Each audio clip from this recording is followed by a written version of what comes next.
Good morning. It's great that you can join us this morning and welcome to Emmanuel Baptist Church online. We've got our August services happening at the moment, which are slightly scaled back to give people a rest who've been putting a lot of content in. But today we've still got Pete with a pre-recorded song. We've got some worship for you, and later in the service Tim will be speaking to us. So sit back, relax and enjoy our service. Hi, you know what time it is. It's Sunday. It's all age worship at the Smullen household. But today we've got another new guest, haven't we, Caleb? For some reason, Noah's not here. And because we're going to be doing Jesus as a superhero, we decided to get one of Captain America's friends to come and join us this week. So, hi Ant-Man, how are you? Good. You want to wave to the camera? So we've got Ant-Man because we're going to sing a song about superheroes. And already Caleb's really excited that Ant-Man's here. He's been trying to grab him and Ant-Man's had to shrink and run off. So we're going to do Jesus as a superhero. Ant-Man needs to go off, so he's going to shrink away. And Caleb is going to go on the floor and hopefully you might join in. And yeah, so get up on your feet, join in. If you've got costumes, dress as a superhero, let's do it because Jesus is our superhero.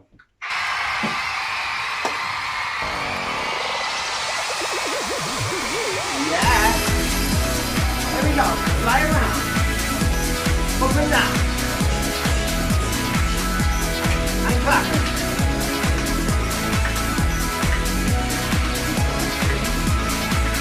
He's the one who makes the sun shine. He's the one who puts the moon in the sky. He's the one who hung the stars one by one. Here we go. Caleb's coming. Out. He's the one who makes the birds sing. He's the one who makes your dreams so high. He's the one who makes me smile. Every day, Jesus, you're my superhero. You're my star, my best friend. Jesus, you're my superhero. You're my star, my best friend. Yeah. Better than Spider-Man. Get your legs out. Yeah. Better than Superman. Yeah. Flying around. Are we flying? Yeah. Better than Batman. Yeah.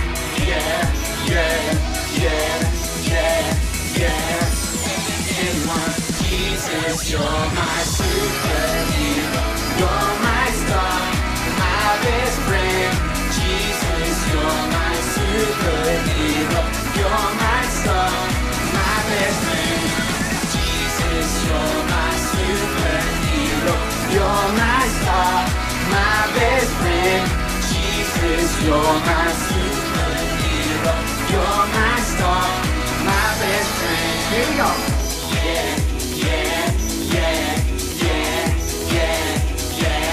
Better than Yu-Gi-Oh!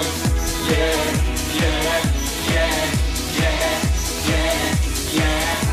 than Barbie!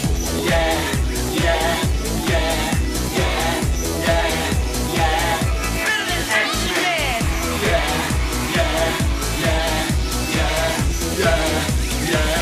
Better than anyone. Jesus, you're my superhero. You're my star, my best friend. Jesus, you're my superhero. You're my star, my best friend. Yeah! Woo! Fantastic. Did you enjoy that, Caleb? Because I did. And it's great to know that Jesus is our superhero and our best friend. So, thank you so much for joining us. Ant-Man, did you enjoy that song about superheroes? Do you want to say bye to the kids? Bye. And you want to say bye? See you next time. Bye for now.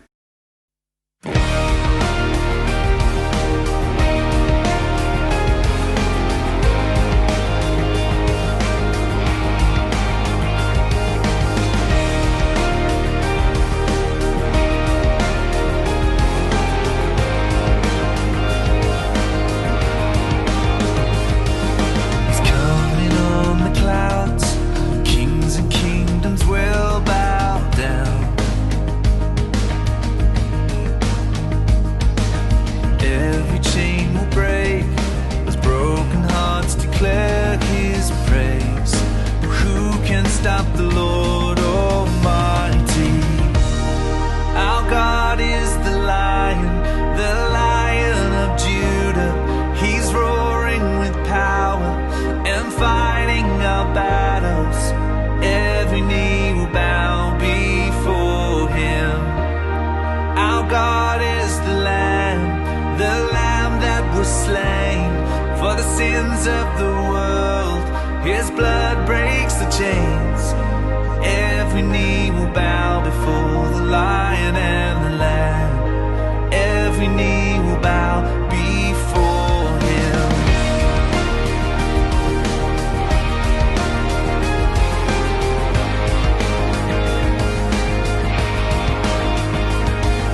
So open up the gates, make way for the King of Kings. The God who comes to save is here to set the captives free. For who can stop the Lord Almighty? Our God is the Lion of Judah. He's roaring with power and fighting our battles. Every knee will bow before him. Our God is the Lamb that was slain for the sins of the world. His blood breaks the chains. Every knee will bow before the Lion and the Lamb. Every knee will bow before him.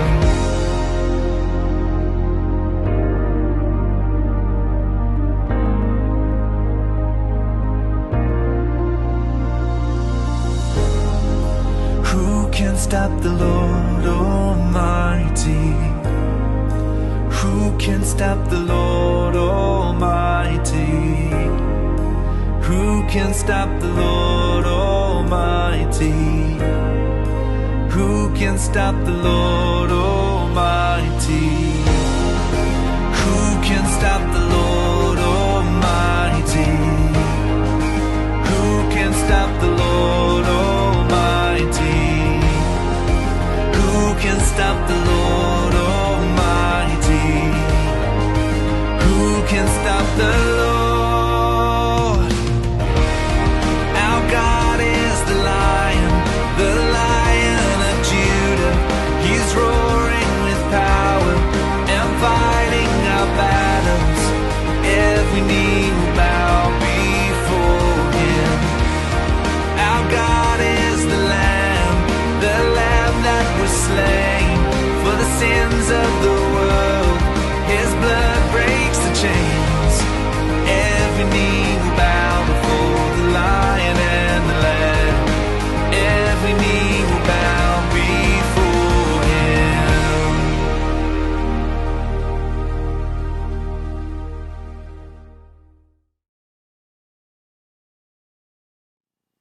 Hi, I'm Tim Buckley, one of the leaders at Emmanuel. A few weeks ago, I gave reflections on the Lord's Prayer and then led us in praying it together. Today's something different though. We're talking lions. I want you to watch a clip taken on safari in Africa. A word of warning though, some of the scenes you may find upsetting.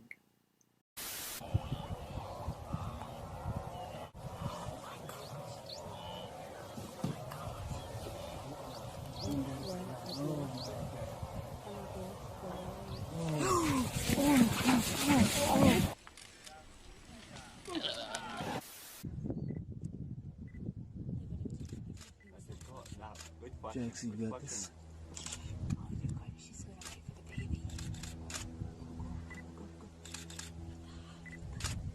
Well, that's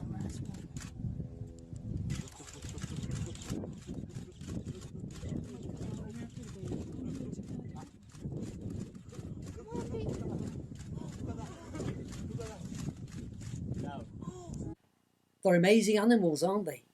Big, powerful, fast when they need to be, calculating, often working together as a team.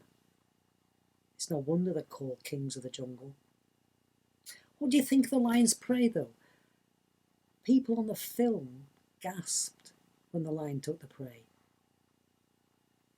These were vulnerable creatures, but amazing in their own right. Fast, but not fast enough. Unassuming. Vegetarians, beautiful in their own way. But victims of the lions. The lion's a predator. One moment, these vulnerable creatures are grazing peacefully, and then one of the number is singled out for slaughter and taken. We think of lions as noble beasts, but people nearer to them in the wild in Africa know that they are ruthless killers and will take the weak and the old. It's not just with lions in Africa that this seems to be the case. It's part of our human story as well. Down through the ages in the history of the world, the powerful and strong have preyed on the weak and the more vulnerable. One nation or other, one leader or other, using his physical power and might to assert his will and dominate others. It meant going to war and using physical strength and violence to assert your power. Whether it's creating an empire as the Romans did, subjugating and dominating nations around them, or conquering and subjugating people on the mainland Britain as the Normans did in 1066, or creating an empire as we British did in the 18th and 19th centuries, to say nothing of what happened in the two world wars last century.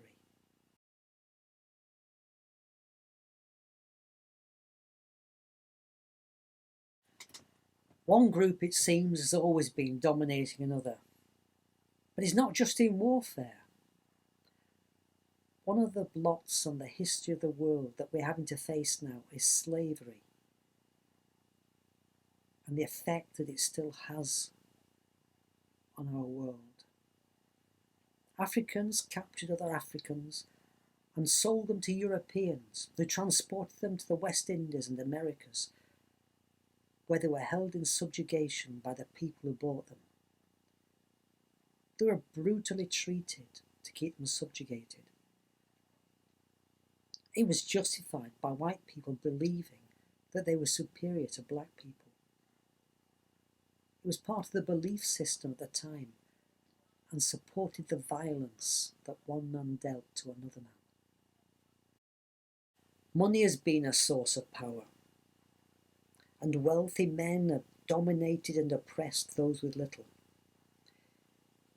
In the Industrial Revolution in this country, men, women and children were forced by people with money to work for meagre sums.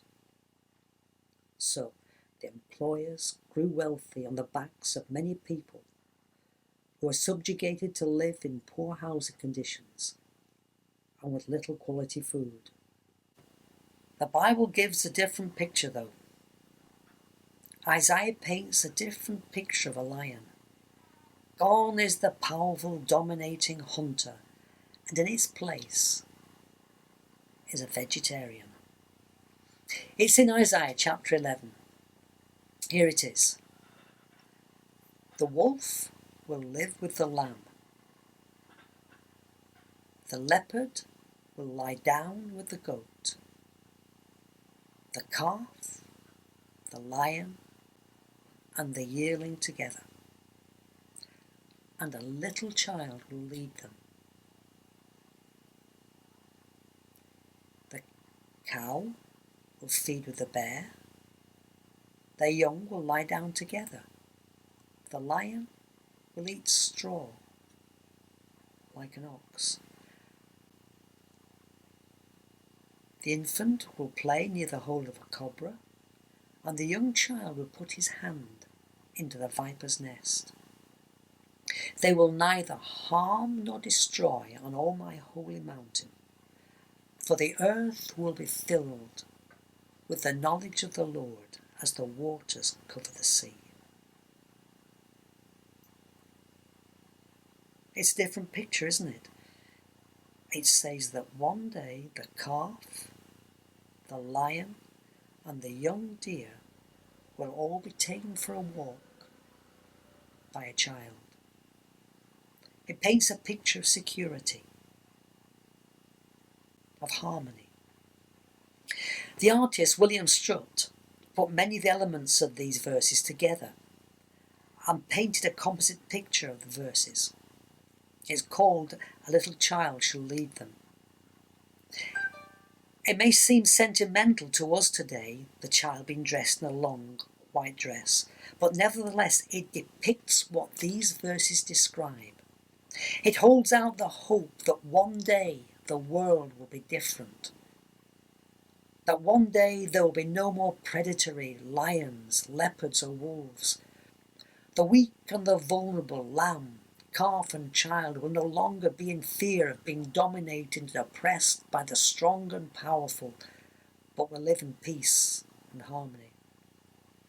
There will be no more warfare, and men aren't going to be subjugating others.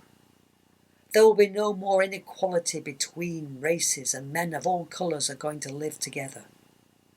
Men will no longer dominate economically and force others to work for little while enriching themselves. Now this dream is not some utopia that will never happen. The verses from Isaiah finish like this: "The earth will be full of the knowledge of the Lord as the waters cover the sea." The dream comes about through God. That's the faith we have. That's what we're looking for. That is our hope for the future. Things now may not be brilliant, but we believe that there is a better day coming for those who trust God to bring it about.